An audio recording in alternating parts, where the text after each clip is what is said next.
Hello everyone, you're watching Planet Earth channel, and today we're going to talk about the sequoia. We've all heard of sequoias, but very few people actually know what these enormous trees look like and where they grow. Even more surprising is that sequoias come in different species. The sequoia is an evergreen tree belonging to the cypress family. There are 3 known types of sequoia trees in the world, 2 of which grow in the United States. The coast redwood grows along the coast of California, the giant sequoia, found in the Sierra Nevada region, and the dawn redwood, which grows in China.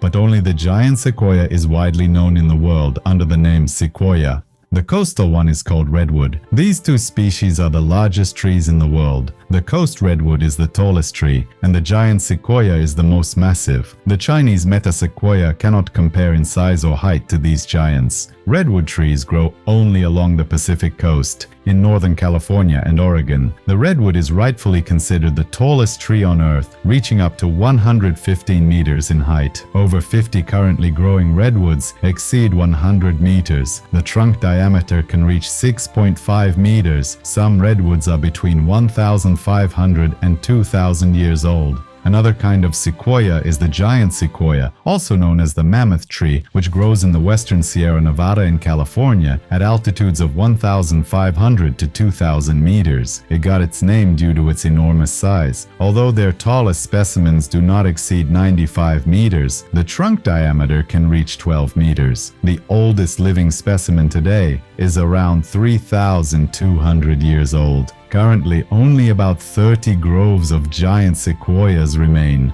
According to some sources, the reproductive period of the giant sequoia begins when it reaches about 400 years of age. A crucial condition for reproduction is high temperature. Forest fires do not seriously harm adult trees. The sequoia's bark, which absorbs moisture from the air like a sponge, is highly fire resistant. However, the heat from burning forest litter is ideal for opening the cones and allowing sequoia seeds to fall to the ground and sprout in mineral-rich post-fire soil. In addition, the forest thinned by fire allows sunlight to penetrate through the dense canopy, creating conditions for young sequoias to grow. But there is another kind of sequoia in the world, the dawn redwood, which grows in the provinces of Hubei and Sichuan in China. These trees are of relatively ordinary size. This species is on the brink of extinction and listed in the Red Book. They are extremely rare and only found on mountain slopes in remote areas of Chinese provinces, not accessible to ordinary tourists. In contrast, American redwoods and giant sequoias can be viewed from a car window or by walking through forest trails among majestic trees, of course if the trail is in the United States. The most fascinating thing is that Americans discovered these trees only in the 19th century, and the first reports were not believed. In 1833, a man named Leonard discovered a grove of 100-meter-tall trees in the Sierra Nevada mountains and wrote a book about them. No one was interested in the book, and readers assumed the author made it all up.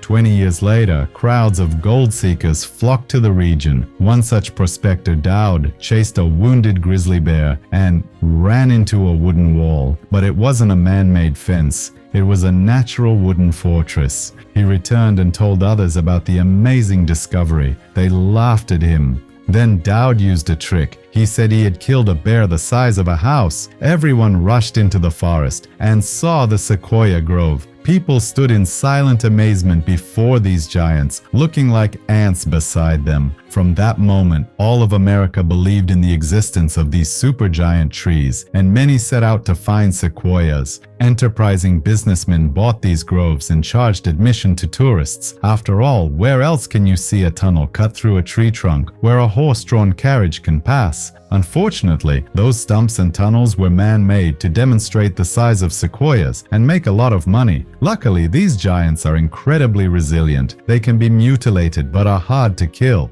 though why would anyone want to? Today, the oldest giant sequoia trees grow in the United States along the Pacific coast in a strip about 750 kilometers long and 8 to 75 kilometers wide from California to southwestern Oregon. Sequoias are also cultivated in Canada's British Columbia, in the southeastern United States from East Texas to Maryland, in Hawaii, New Zealand, the United Kingdom, Italy, Portugal, South Africa, and Mexico. They grow at altitudes between 30 and 700 150 meters above sea level, sometimes at sea level, and sometimes up to 920 meters. Sequoias love humidity brought by ocean air. The tallest and oldest trees grow in ravines and deep gullies that receive year-round moisture and frequent fog. Trees growing above the fog layer, above 700 meters, are smaller due to drier, windier, and cooler conditions. General Sherman is a living giant, known as the most massive tree on the planet. Its weight is estimated at approximately 2,100 tons, a true fortress made of living wood growing in Sequoia National Park. Once in second place after Sherman stood the Washington tree, with a volume of about 1,355 cubic meters. But this titan had a secret: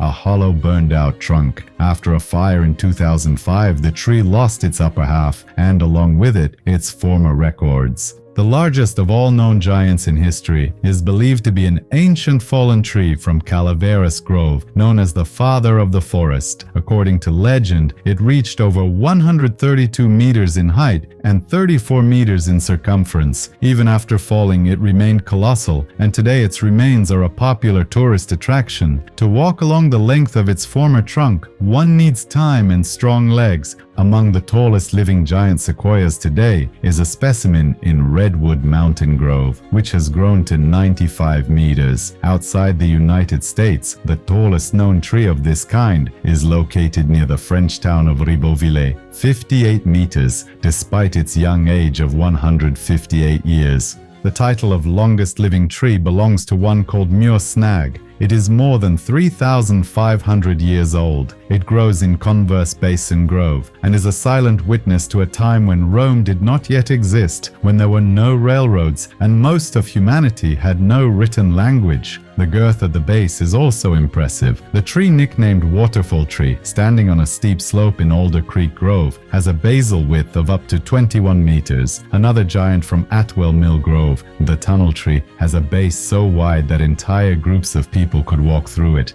And when it comes to the thickest branch, the record belongs to the tree known as Arm Tree. A single branch of it reaches 4 meters in diameter. The longevity of sequoias has been harnessed by science. These ancient beings helped scientists look deep into the past. Thanks to the annual rings on cross-sections of their huge trunks, researchers have obtained reliable data about the climate of ancient times. Sequoias, responding to weather changes, grow thicker or thinner layers of wood each year depending on precipitation. The quality of sequoia wood varies even within a single trunk and also depends on where it grows. Dense, lightweight, and decay-resistant, sequoia wood is used in carpentry and construction. It is used for making railroad ties, train cars, telegraph poles, shingles, and paper. It's also used in the food and tobacco industries because it has no smell. Tobacco and cigarettes are stored and transported in boxes and crates made from sequoia, while molasses and honey are stored in barrels. Sequoias are cultivated not only for their wood, but also as decorative plants. They grow quickly and strong. Sequoia wood is also widely used in furniture making and in the construction of underwater structures. The wood of the evergreen sequoia is strong, rot-resistant, and can withstand transverse loads, making it suitable for various uses, including soaring. The wood of the giant sequoia is lighter and more fragile, and therefore not used as lumber. While it's easy to process, care must be taken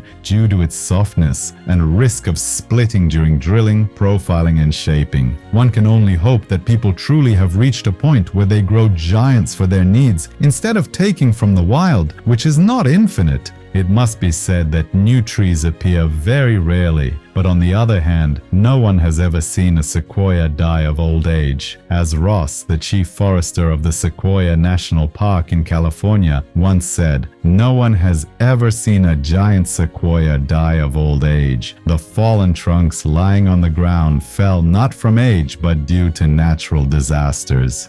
The sequoia is a heroic tree, one of the tallest and oldest on our planet. Its size is shocking and changes our perception of what a tree is, especially compared to those we see in our toy-like cities. The feeling of being microscopic won't leave you for a long time. It doesn't fit into the frame of perception of the modern human, usually limited to the size of their phone. And even that, if the screen gets too big, the eyes start drifting apart. No comparison can capture this mysterious, colossal living organism that has survived to our time. Watch, listen, take notes, subscribe. Don't forget to like and share this video with your friends. It really helps the channel grow. This was Planet Earth.